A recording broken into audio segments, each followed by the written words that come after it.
The Wilson family's annual reunion was exactly as suffocating as I remembered. Crystal chandeliers sparkled overhead in my aunt's oversized mansion, reflecting off designer dresses and expensive watches.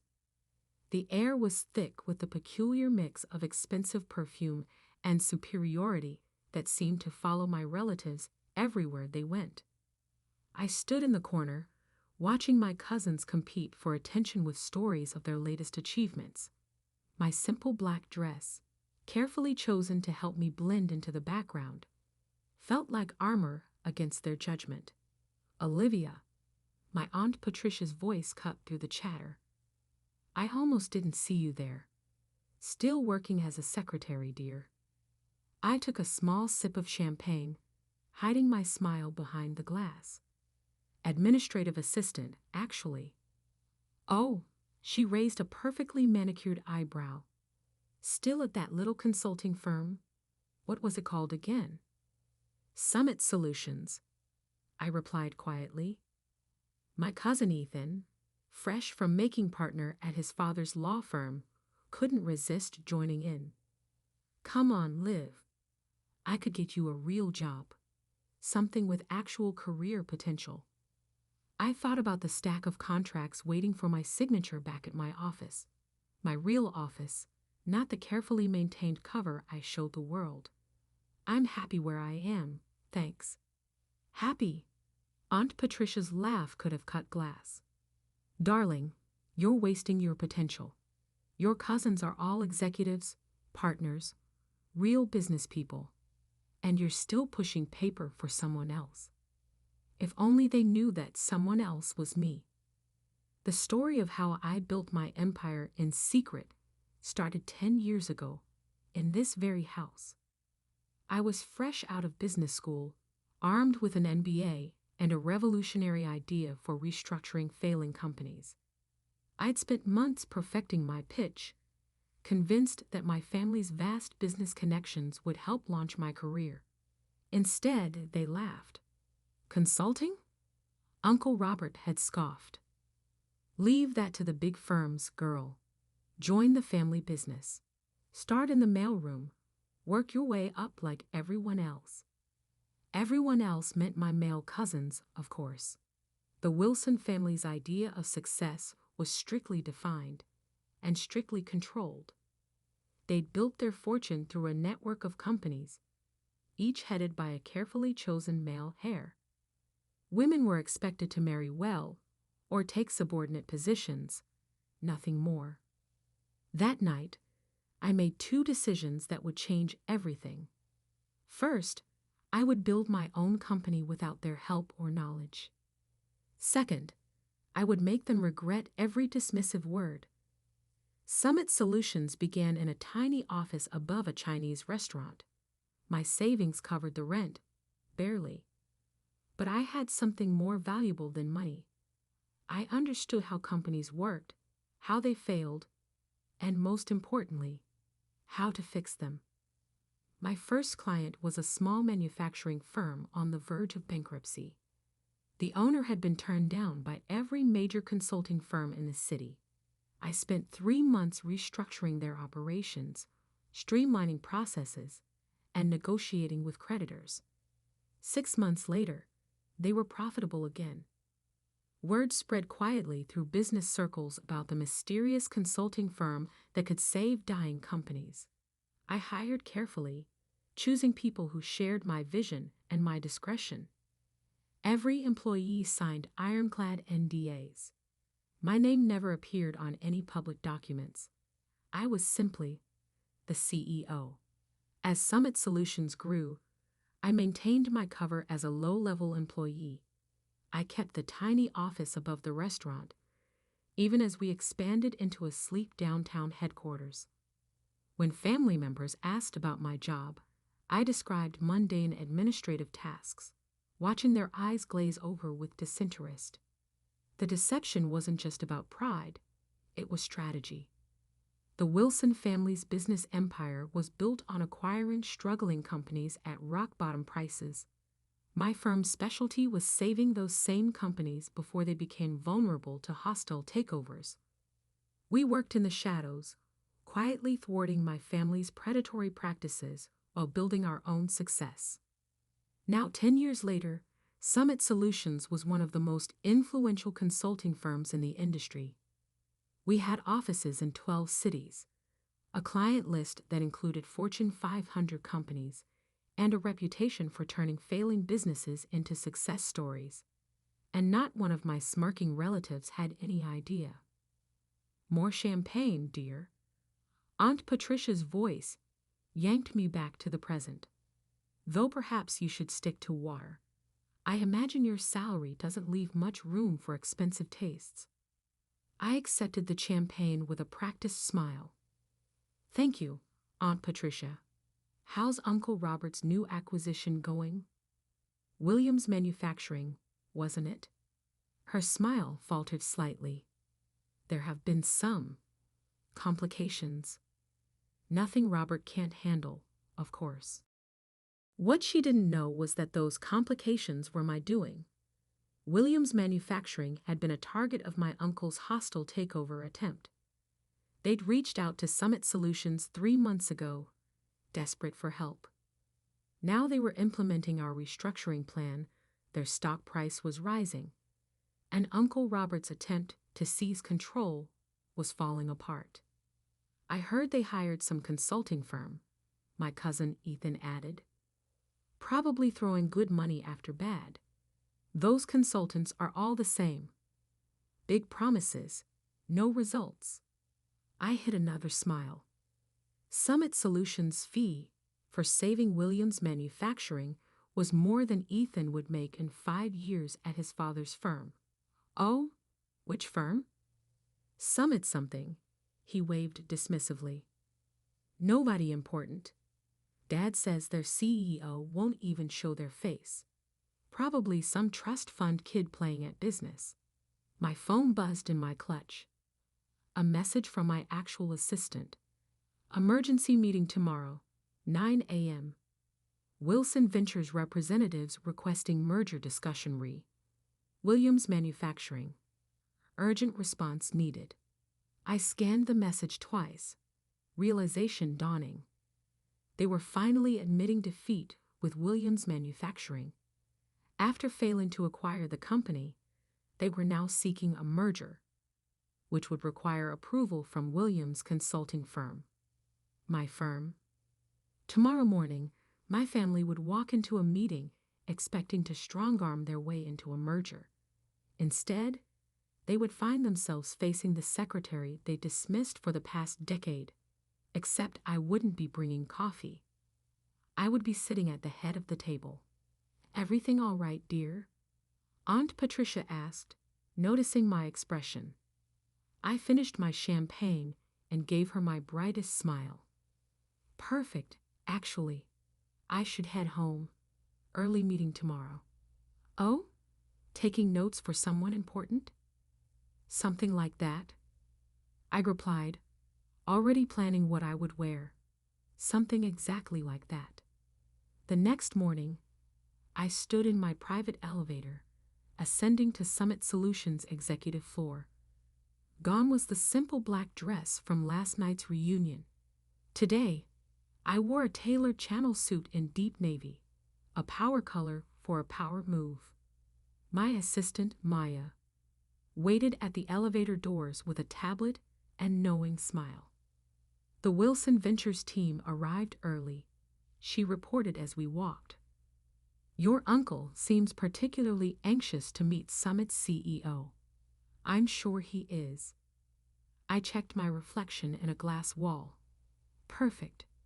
Are they in the main conference room? Yes, along with Mr. Harrison from Williams Manufacturing. Maya's eyes sparkled with anticipation. Your cousin Ethan is there too. Apparently, he insisted on handling the legal aspects personally. I smiled, remembering Ethan's condescending offer of a real job just yesterday. Who else from the family? Your Aunt Patricia came as moral support, though she's not officially part of the meeting. And your cousin James, he's representing Wilson Ventures' finance department. A perfect audience. I checked my watch. 8:57 a.m. Had they been served coffee? Your aunt complained that there was no one to serve it. Maya's grin widened. I told them the administrative assistant would be in shortly. I almost laughed. For 10 years, I'd played the role of invisible support staff whenever family members visited the office. They never looked closely at the quiet woman who brought their coffee or took their coats. It had been the perfect cover. "Give me 2 minutes," I said, "then bring in the contracts." I could hear voices through the conference room's heavy doors. My uncle's authoritative tone, Aunt Patricia's sharp laugh, Ethan's smug commentary. Taking a deep breath, I pushed the doors open. The conversation stopped abruptly. My uncle sat at one end of the long table, apparently having assumed the power position. Ethan and James flanked him, both in expensive suits that screamed family money. Aunt Patricia perched nearby, examining her manicure with practiced disinterest. Mr. Harrison from Williams Manufacturing sat alone on the other side, looking uncomfortable.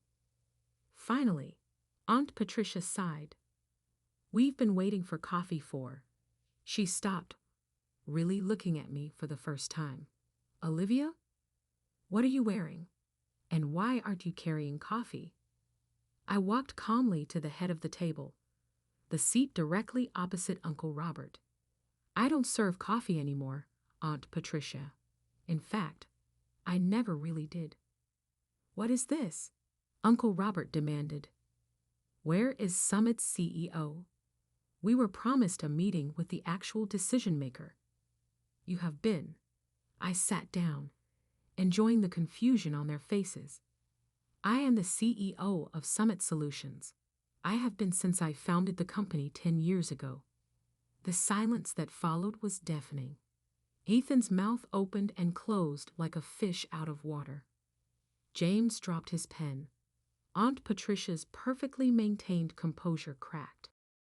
Uncle Robert recovered first, his face reddening. "This is absurd. You're a secretary." "No," I said calmly. "That was a cover. A very effective one, apparently, since none of you ever looked past it. You were so convinced I couldn't be successful that you never noticed I already was." Maya chose that moment to enter with a stack of contracts. She distributed them efficiently, then took her place standing behind my chair. "These documents," I continued, "outline the terms under which Summit Solutions will consider approving the merger between Wilson Ventures and Williams Manufacturing." "Consider approving?" Ethan sputtered. "You can't be serious. This is a joke, right? Some kind of elaborate prank?" I pulled out my phone and projected Summit's latest financial statements onto the wall screen. Summit Solutions currently manages over $12 billion in client assets. We have a 94% success rate in corporate restructuring, and our approval is required for any major changes to Williams Manufacturing's business structure. I smiled at my stunned relatives. "Does that look like a joke to you?" "This is impossible," Aunt Patricia whispered. "You're nothing. You've always been nothing." "That's exactly what you were meant to think." I turned to Mr. Harrison. "Would you like to explain to my family why you chose Summit Solutions over Wilson Ventures' original offer?" Mr. Harrison straightened in his chair. "Summit's reputation is unparalleled. When Wilson Ventures attempted their hostile takeover, Summit's restructuring plan saved our company. We've increased profits by 47% since implementing their strategies." "Restructuring plan?" James looked like he might faint. "The plan that destroyed our acquisition attempt. That was you, among others." I began listing cases on my fingers. Peterson Electronics, which you tried to acquire last year. Maritime Shipping, which you underbid on last quarter. The Davidson Group, which mysteriously recovered just before you could buy them out. I leaned forward. For 10 years, I've been quietly undermining every predatory acquisition attempt your company has made. Uncle Robert's face had turned an alarming shade of purple. You deliberately sabotaged family business. No, I corrected. I built my own business, one that helps companies survive instead of devouring them for parts. The fact that it interfered with your plans was just karmic bonus. This is ridiculous, Ethan declared, standing up. I'm calling our lawyers. Sit down, Ethan. My voice carried an authority that made him freeze. You really should read those contracts in front of you, the ones your firm spent months trying to secure for this meeting. I watched realization dawn on his face.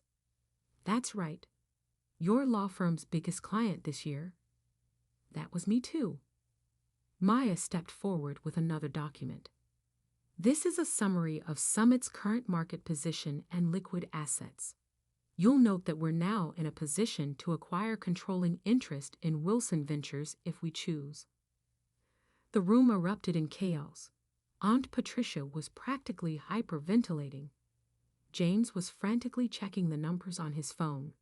Ethan had collapsed back into his chair, looking shell-shocked. This is blackmail, Uncle Robert growled. No, I said quietly. This is business. The kind you taught me, I'd never be capable of handling. I stood up, smoothing my jacket. You have until 5 p.m. today to review the merger terms. They're very generous, considering our position. If you decline, Summit Solutions will begin purchasing Wilson Ventures stock on the open market tomorrow morning. I headed for the door, then paused. Oh, and Aunt Patricia, that champagne you so graciously offered me last night. I own the vineyard that produces it. Bought it last year. The coffee you were so desperate for this morning. That chain too. I smiled sweetly.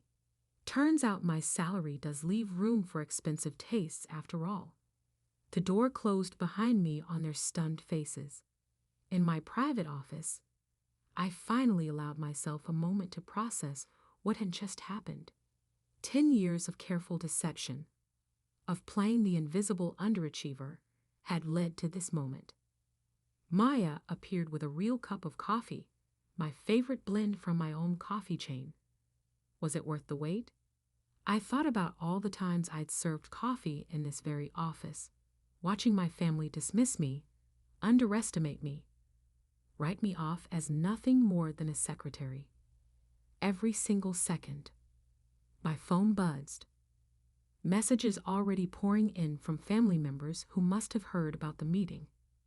I silenced it without looking. They'd have plenty of time to process their new reality.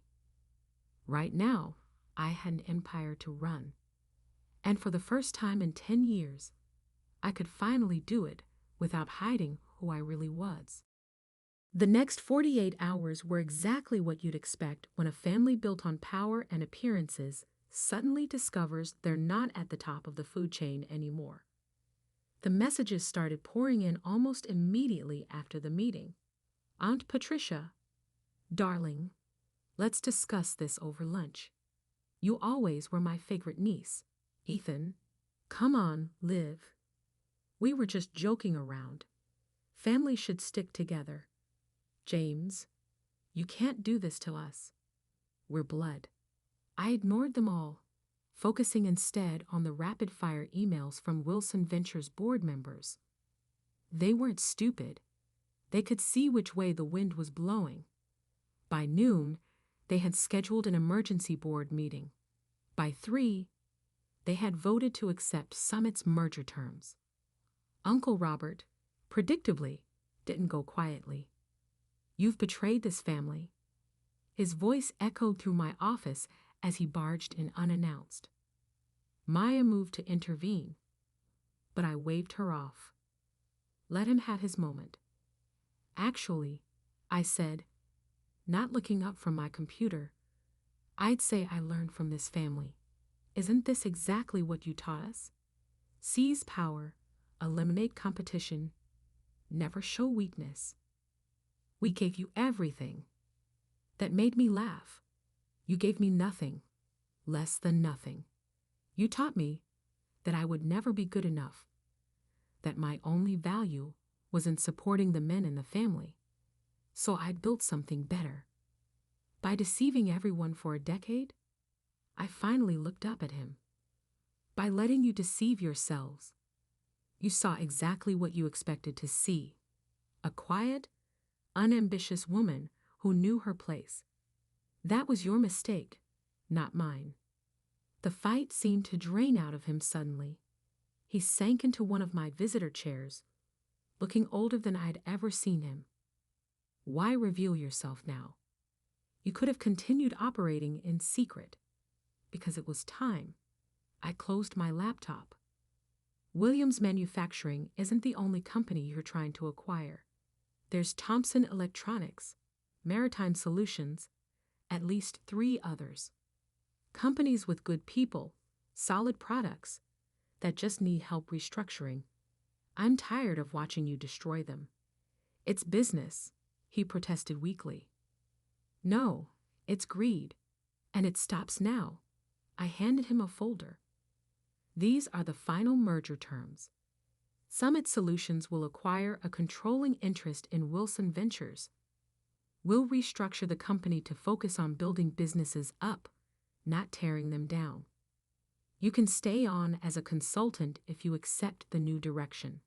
If not, your golden parachute is outlined on page 3. He opened the folder with trembling hands. You thought of everything. I learned from the best. I smiled without warmth, though not in the way you intended. After he left, Maya brought in a stack of newspapers. Summit's revelation was already making headlines. Secret CEO revealed how one woman built a billion-dollar empire in secret. Wilson family shocked.